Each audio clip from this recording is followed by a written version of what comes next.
I'm going to teach you how to grow and scale a business from zero all the way up to $1 million or more. These are the tactics that people are doing for their companies. So, generally we're told, hey, start a business so that you can be independent, so that you can be free. This is only partly true. As someone who has owned multiple businesses throughout his life, I can tell you, as a matter of fact, the more responsibility you have as the owner, the more you're involved with everything.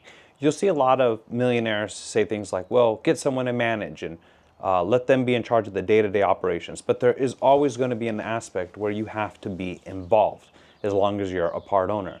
There's no such thing as not having a boss. Because even when you have a boss, let's say in the regular workforce, you have to answer to them. Right? But when you're a business owner, you do have a boss. The boss just comes in a different form in this context. It comes in the form of you have to answer to your employees. You have to answer to your customers. You are responsible essentially to everybody. So you're still responsible. It's just you're responsible more. And if you think you're just going to have so much free time when you have a business, if you want the business to be successful, well, that's also not really true. You're going to be very involved. If something goes wrong with the credit card processing machine, who do you think is going to be on the phone making calls, or who's the one do you think it's going to fall on? It's going to fall on you as the owner. It's not going to fall on your manager. It'll fall on you. So this is what a lot of people are doing to be successful in their companies. What they do, they get their company to a certain level and then they sell it. So here's how it works. Let's say I have a plumbing company, which I had in the past. So I have a plumbing company and I want to eventually sell it. These are the steps. So step number one, I want to make sure that the business is scalable without me. So if I have a company and it's a plumbing company and I'm the one who's doing all the jobs, well, the business is not scalable because the minute I'm not physically doing a job on the field, the business dies. So you want to make sure that the business can be scalable, meaning you can get people to replace you for some of the major tasks. So if I have a plumbing company, obviously hiring a good plumber can replace me having to be on the field doing jobs. This is a really good sign. Then what you want to do is you want to make sure that you have a booking software for your company where you're keeping track of everything. One of the softwares I suggest is actually House Call Pro.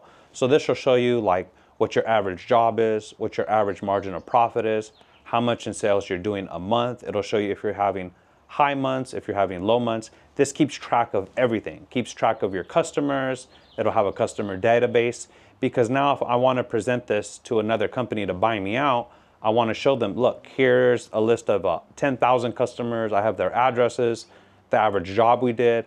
And that is really what's valuable for a big company who may want to buy you out. So when you're a small company, you want to scale in a way for a year or two to the point where you can be sold.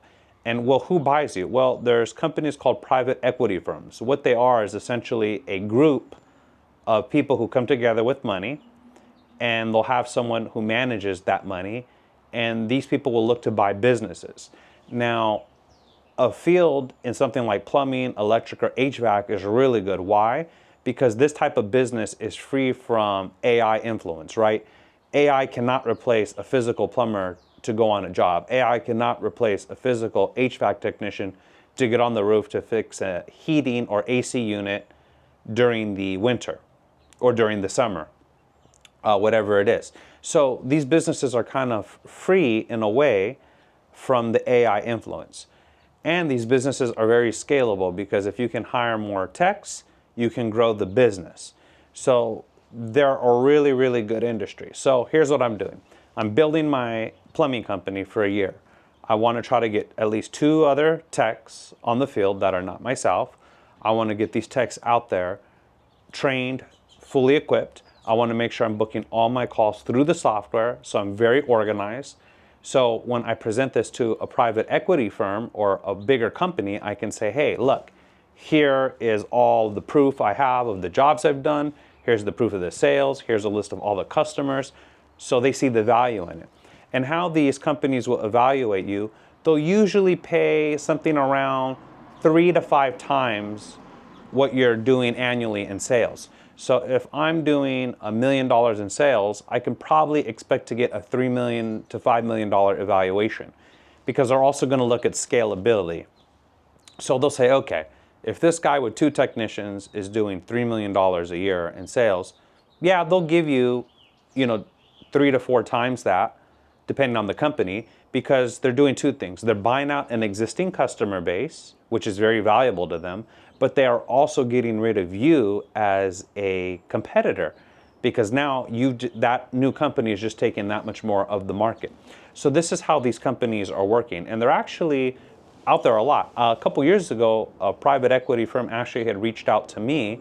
They called one of my business accounts and said, hey, we're interested. I ended up doing some work with them for a while. And what we did was, the company that I was a part of, we were giving the private equity firm leads, and what they were doing is they were paying us a percentage based on those leads. So we worked it out in a way where we were getting a percentage, not necessarily getting a huge buyout.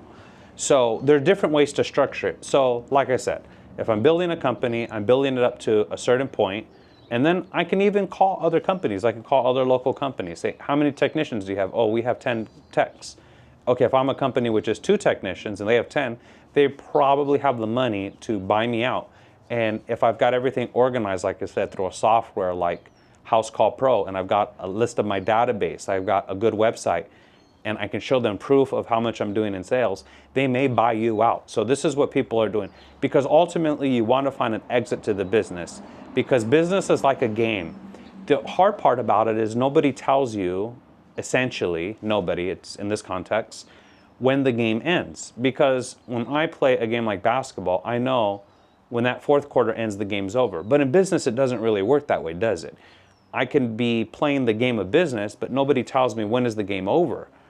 Nobody says anything. So does the game end when I make $1 million? Does it end when I make 2? Does it end when I have 4 technicians, when I make 5? And if you don't know when the game ends, you're essentially playing forever.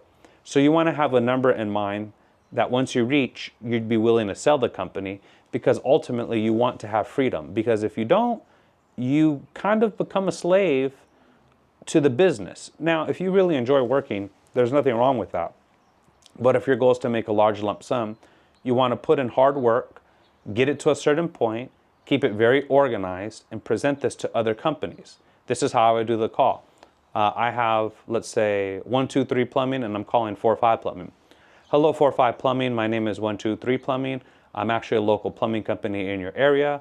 We're doing about $1.5 million a year in sales. I have 2 technicians. We specialize in water heaters and sewer lines. I've had the company now for 2 years. I'd be interested in doing a sellout with you.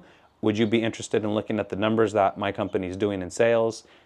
And maybe there's a possible interest for you guys to take over my company for a buyout or for equity. Please let me know if you'd be interested. And like I said, there are big companies in every field you work with that are willing to take over small companies, because it eliminates a competition to them, and it's giving them a new customer database. So it's a double win for them. And like I said, they'll evaluate your company based off a multiple of so many, and that's a way that you can make money. So I hope that this was really useful, but these are some of the secrets that people are doing when they're selling their companies to private equity firms. Thank you so much.